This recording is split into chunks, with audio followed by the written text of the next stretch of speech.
increasing prices, falling purchasing power, inflation is not going to end ever.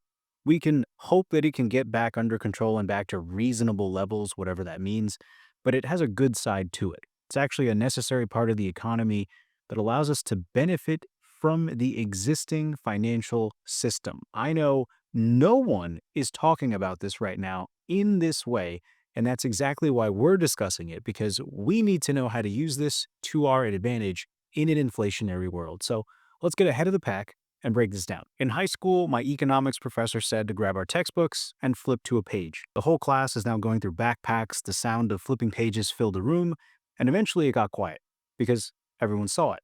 In big, bold letters on the page was the word inflation.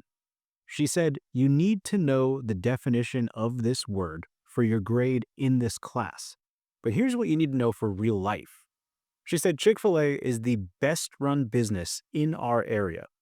Now, us students are all thinking, yeah, duh. Half this school gets breakfast from there. The line is so long, it's why most people are a few minutes late in the morning and why it smells like chicken biscuits in here all the time. She continued and said, "As you know, I like to pay cash whenever I can. And as you know, I know exactly how much things cost. Every now and again, when I'm ordering from Chick-fil-A, I notice I need a few more pennies to pay for my meal. This is inflation." The best teachers always gave us the real stuff. Jump back to today. These price increases we're seeing aren't a few pennies here and there that barely anyone notices. They're tens of dollars, in some cases hundreds and even thousands across the board for all our expenses month in, month out. It's gotten so crazy that the President of the United States is commenting about 50-year mortgages. Keep this metaphor in mind. It's like we're all trapped in a zoo.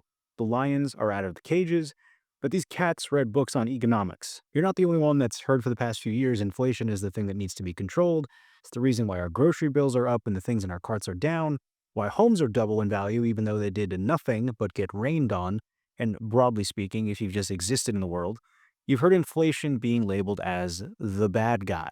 But remember, we need animals at the zoo to actually go and look at. Otherwise, the zoo goes out of business. That's not sustainable. Inflation at the moment, like a lot of things in the world, is a pendulum issue, meaning the general feelings towards something swing back and forth from bad, terrible to neutral, favorable, and maybe at some point good.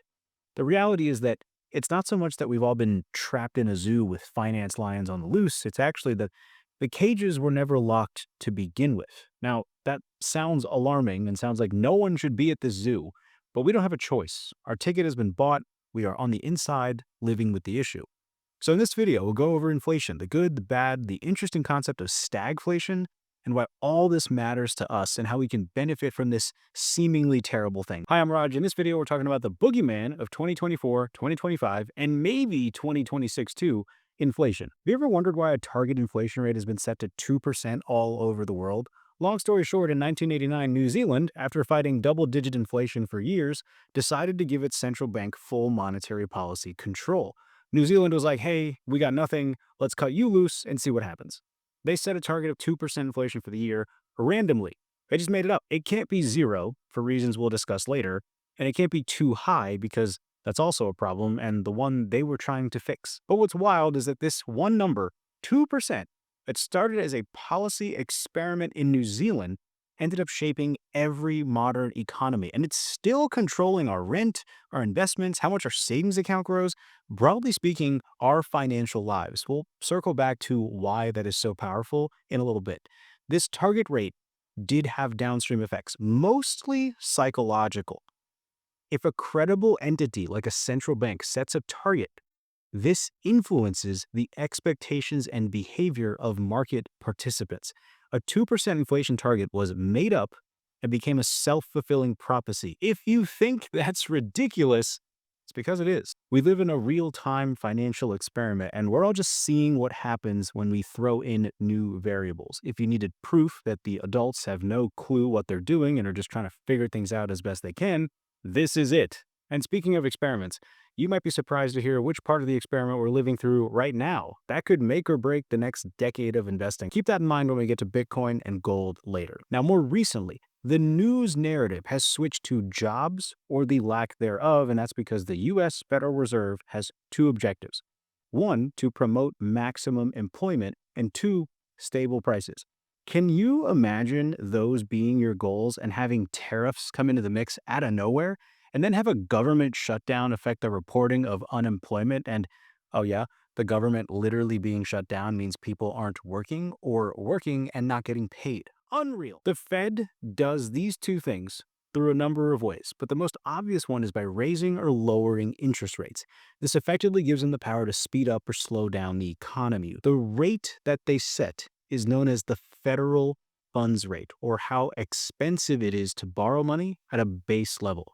Now, people like you and I, who borrow from banks for cars, homes, or take out personal loans, start our rates from something called the prime rate. This is the rate lenders set for the most qualified borrowers, which is usually the federal funds rate plus a few points of interest, so the lender gets a little off the top. And then rates go up from there if you're not an ideal borrower. So, how do we get to today's inflation and job situation? This didn't feel like a very drastic issue until recently. Well, back in 2022, things happened.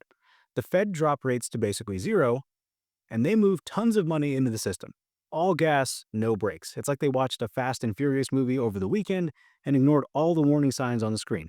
So, with all this cash around at basically no expense, asset prices inflated. This also led to a cost of living issue because with all this cash came increasing costs passed on to consumers, and generally speaking, wages have not kept up with the rise in costs. That's basically the past 5 years in a nutshell. Just to predict the near future here, the evidence is mounting that the Fed is going to print more money while dropping rates so the country can refinance its debt because the US owes trillions of dollars, and the interest rates being so high right now means that the payments on those loans will likely rival or even exceed the biggest expense the US has: defense spending. Now, here's another layer to the story, one that's not being talked about enough: how cheap money from a few years ago didn't just make prices go up, it rewired how people think about value. We'll come back to that when we talk about how to invest in an inflationary world.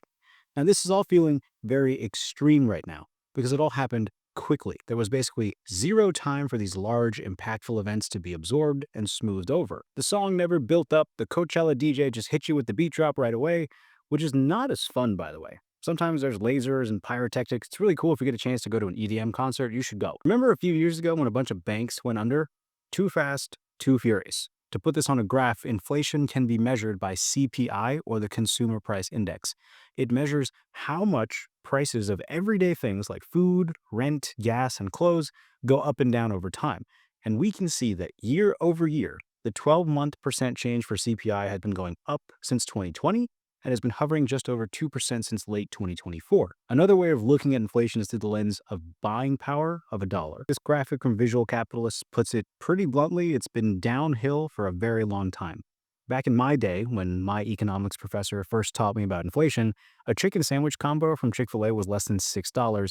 Now it's closer to 12, which leads us to the bad, the good, the stagflation, and what we do as investors to benefit from this and protect our purchasing power. Especially since recently the Fed is signaling lowered interest rates, less taking of money out of the system, and putting more money out into the wild. We have seen this movie before. And if history repeats, there's one asset that tends to go up when rates drop. I'll share that near the end. So here's the bad. Inflation reduces purchasing power. Prices go up, so money buys less than before, and food, housing, and gas become more expensive. Companies have more difficulty planning for the future because costs and prices keep changing. Money sitting in a bank loses value over time if interest rates don't keep up with inflation.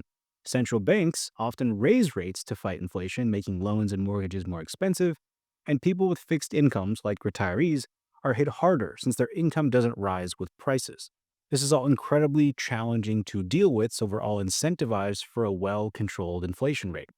If this happens, we can actually benefit from inflation, the good part of it, because it encourages spending and investments. People are more likely to buy or invest now rather than wait for prices to rise later. I literally had a guy tell me recently, and I quote, "It's expensive now, but because of inflation, it's only going to cost more later."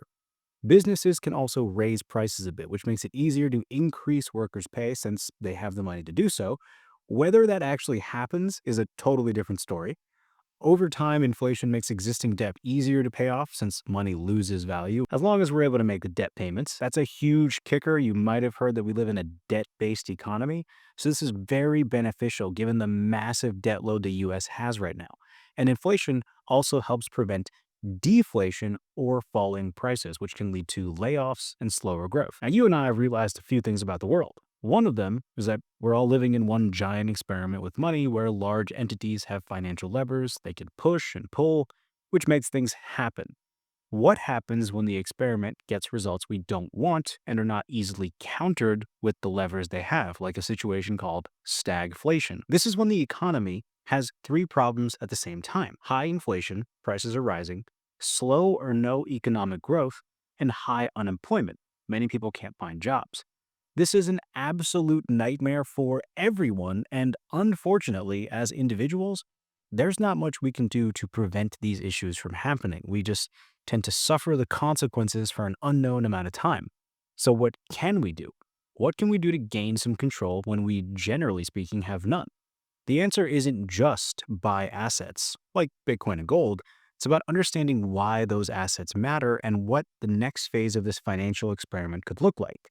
Buying assets is one thing we can do to protect ourselves in an uncertain financial world, and some of those assets hedge against the financial experiment, specifically against the US dollar, and in general, all currencies that can freely be printed out of nowhere. Here's the thing most people get wrong: not all assets survive inflation the same way, and that's where Bitcoin and gold both come into the picture. Before you decide which one to hold, watch this next video, because if you're holding the wrong one right now, you might already be losing money without even realizing it. I'll see you over there.